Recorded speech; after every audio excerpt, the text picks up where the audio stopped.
Hello everyone, Luke here, and well, it does look like we're reaching that very near climax in the series.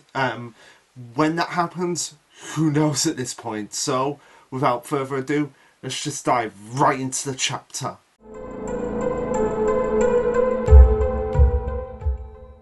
Alright, so this will be chapter 251, titled Awakening. Obviously a reference to when somebody's blooming in the series gets awakened, but also an awakening of a true power that's going to be happening within the chapter. So anyway, it continues on from the ending of the last one, where we have the twins meeting Sabumi for the first time. And yeah, as Party Jam said in the comments on the last video, this is the first time that we're actually seeing Sabumi since the time skip. So my god, it's taken like 80 to 90 chapters for Sabumi to finally make an appearance, but here she is right now, and she says, I will tell you what you need to know, do for your future. Please bring an end to the old Yozakura and to me and my father. As Alpha's just like, oh, this must be the one Papa said is our founding ancestor. So this must be Sabumi. This must be our ancestor, the one who is the instigator for the blooming. Aside from Asa, and we have him going like, oh, I'm pretty certain that Hiyofumi has no idea who this is. And sure enough, Hiyofumi was just thinking like, oh, yeah. So you're gonna help us and everything. Yeah, that's nice, but who are you? And then she's like, and this part really got to me, because it reminded me so much of an episode of the Basil Brush show. That okay, so for those people who don't know what Basil Brush is, it's basically like a fourth wall breaking comedy involving a puppet called Basil Brush, who everyone, even in real life, outside of the show, acts like he's a real person, even though he's a cartoon puppet fox. And there was a scene in one episode where he's like, where he meets an ancestor of his, and he goes, "What? My great goes on for about an hour, and he's like, great grandfather," and then his ancestor's like, "No, that was my son. I'm your great. So this scene kind of reminded me here, where he is like, "Oh yeah, I remember. You're our great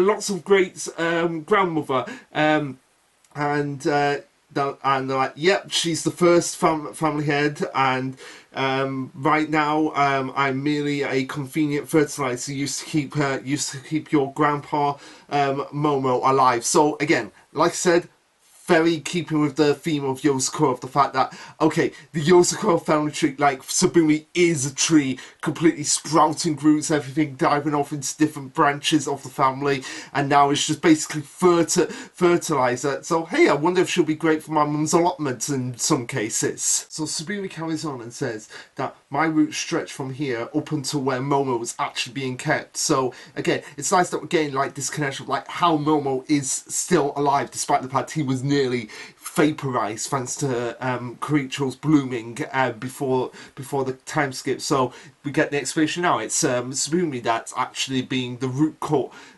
pun very much intended here, the root cause of keeping Momo alive, by basically acting as like a life machine, or a life support machine for Momo, in the form of fertilizer, and he's being fed energy that he needs to continue projecting dreams, which protects the ship from you. So it's nice that we're actually getting that explanation of like why dreams isn't affecting the twins in this situation, like I initially thought it was going to, when they first got into the ship, that dreams would immediately affect them in some way. So we get this explanation here of that, oh, it's being continuously projected throughout the ship, and that's why it's being protected, and that's why you're being protected from you. Before we get Alpha going like, we see like a square coming to, so Alpha's just like looking at everything, looking forward at Sabumi, as a square comes in. It's just like, what is going on here? What am I seeing? Wait, this is not Papa, this is Uncle Karicho here. Why am I seeing Uncle Karicho? And this is where it's just like, oh crap, Hiyofumi, what do we do right now? There is something going on right now with us. And Heelfish is like, what are you talking about? As he goes on to explain, we came up here because we wanted to avoid the future where Papa died at the hands of Asa. And yes, that future is a little fainter now from what I've been seeing, but now it's being switched, so now we're seeing that it's going to be Uncle Karicho. So, hey, I called it. I call it. That's seems to be the direction that we're going at here. That Karicho might be ending up to being that self-sacrifice in the series. So, hey, you never know. Never know what could happen. And like I said, if there's any character that would be a potential candidate to die in the series other than Tile, it would be Karicho. And this is where, and this again is a funny moment here because Heelfish is like, wait, so you're saying Uncle Karicho, he's in trouble now? He's the one that's going to be dying? And as Alpha is just there like, yeah, Uncle Karicho's going to die, Uncle Karicho's going to die. We see Hifumi imagine like Karicho's just like this. It's just like this, the creepy uncle that he initially portrayed himself as, and she's just like, ah, yes, perfect karma for him. He's done so many bad things to us, and now it's a time for payback. And I was just like, no, that was not time for jokes here. That was not time for jokes here. We need to be serious about this. Karicho, Uncle Karicho is in danger of dying. And Hilton was just like, okay, yeah, you're right. Maybe, but still. It's nice that we're getting the karma with Karicho, so I do like that callback to where she's just like, yeah, I hate you, Uncle Karicho, and now she feels like, oh, now is the perfect karma that is actually getting her. Before before they go on and say, she says that Grandpa Momo is right above us, then Uncle Karicho should be there right now. So come on, we need to go and save him. We need to get there right now. Before Spoon's just like, no way, you needn't go there because there's another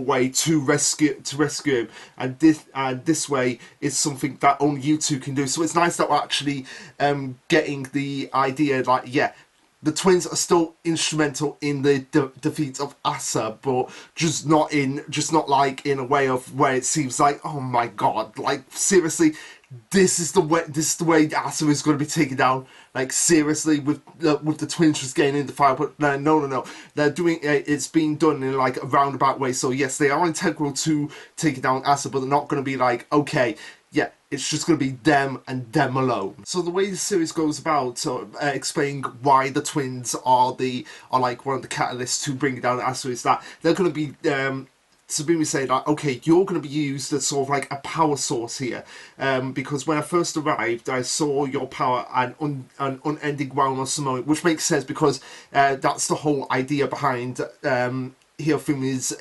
infinity blooming, is that it's just a constant like charge. It's just like a constant stockpile of unlimited Samoa that she can use to conjure and attack. So they're thinking like, okay, if we get that source of power that's being channeled throughout her body, and normally that will be used to launch attacks at people. What if we rewired it so that channel that power through me, and then we can use it as basically like a perpetual battery to power up Momo to get his strength back, so that he can fully use dreams to the best of his ability. Now, like I said, I feel like even though later on this kind of sort of seems to be working, I do feel like, yeah,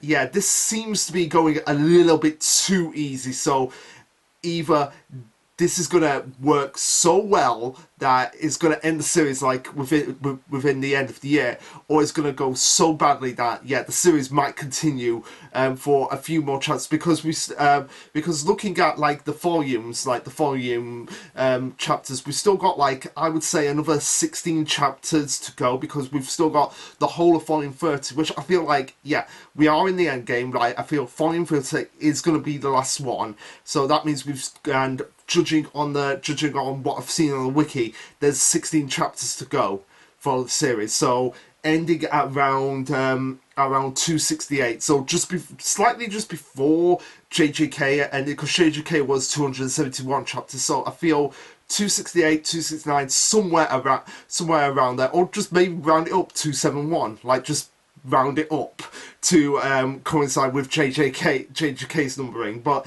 I digress. Yeah, this is just working way too easily. Like something is gonna go horribly wrong within the next chapter or so. But anyway, aside from all of that, that's gonna probably be happening. We have Sabumi, like I said, explaining like, okay, channel the energy through me. We'll use it to power up Momo, and then he'll be able to free himself from my father's control, and hereby be able to get your father out, Asa out of your father. And then after that, and I like that, and I like not Sabu, Hifumi throughout this whole exchange. She's like, yeah. Yeah, okay. She's really like thinking like, oh, okay, yeah, I'm really paying attention, like, okay, I get it, so let's go. And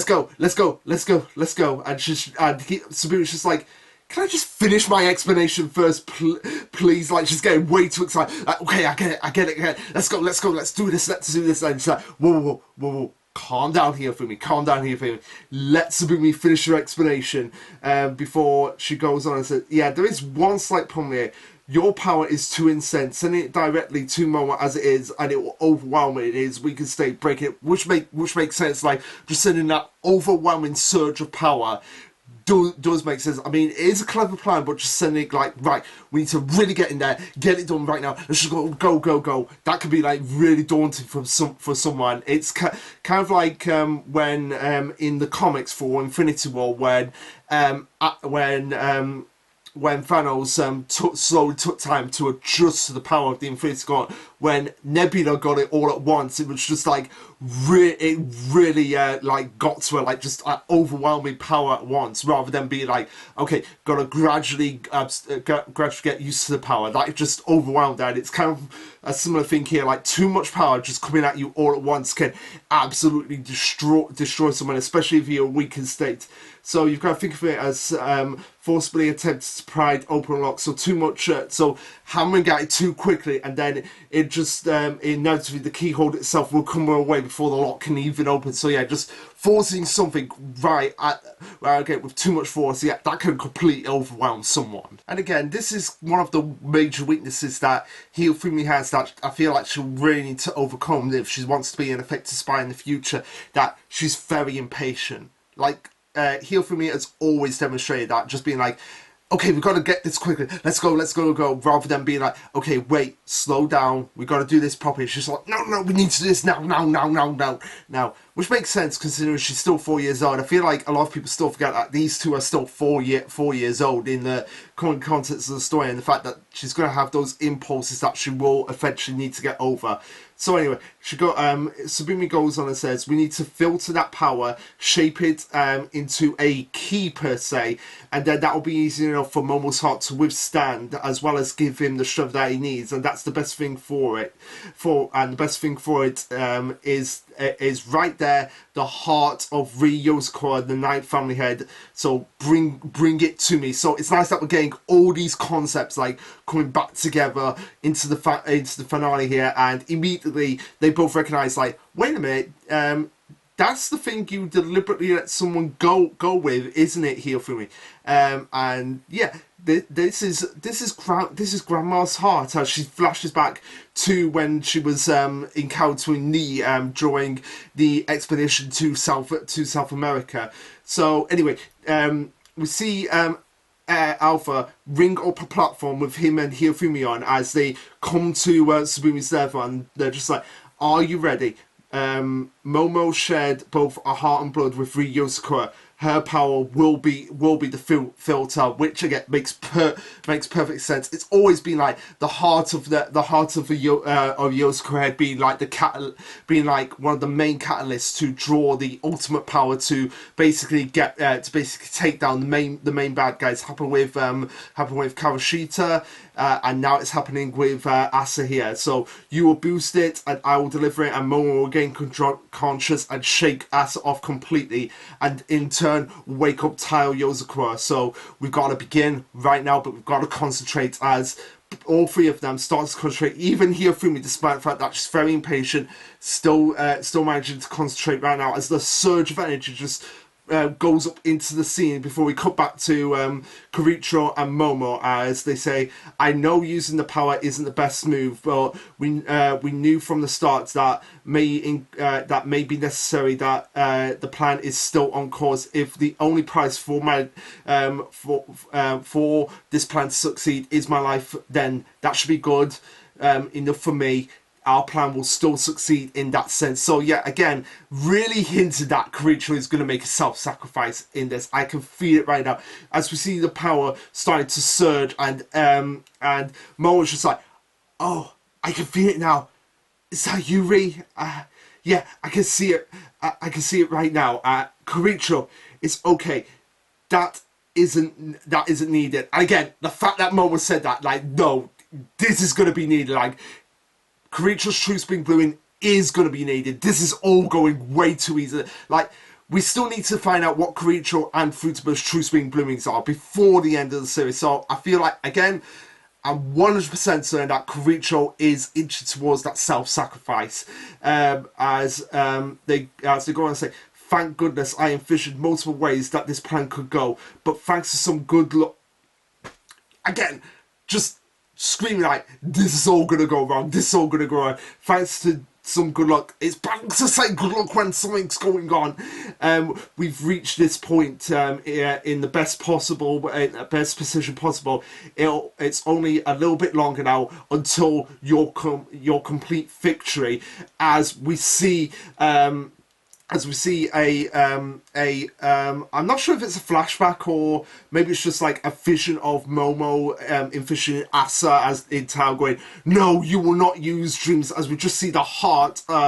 Is the heart of Reen shattering? Yeah, it seems like it is shattering. It is shattering away, just from the sheer intense force that's going on around them. As Hiyofumi goes on and says, something feels weird.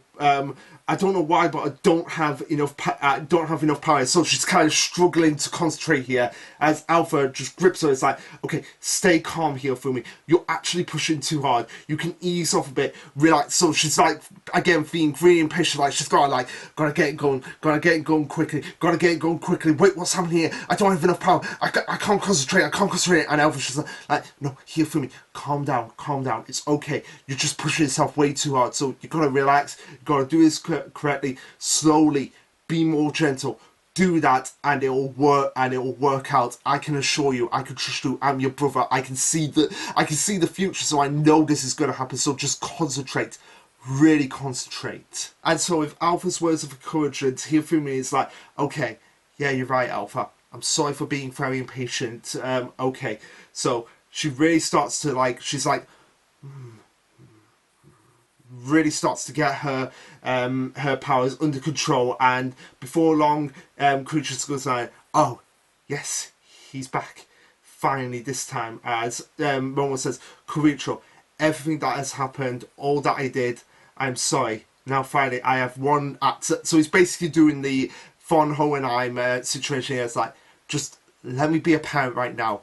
Let me end this suffering that I have caused for, not just for me and not just for Ri, but also for you guys as the family. Just let me be a parent. Let me do this for once. Let me get rid of this evil. Get it out of your life so that you guys can go on. I can die without any problems. Tsubumi can die without any problems. And you guys can go to a future where you don't have to worry about like people coming after your blood anymore. Just let me do something for the good of my for the good of my children.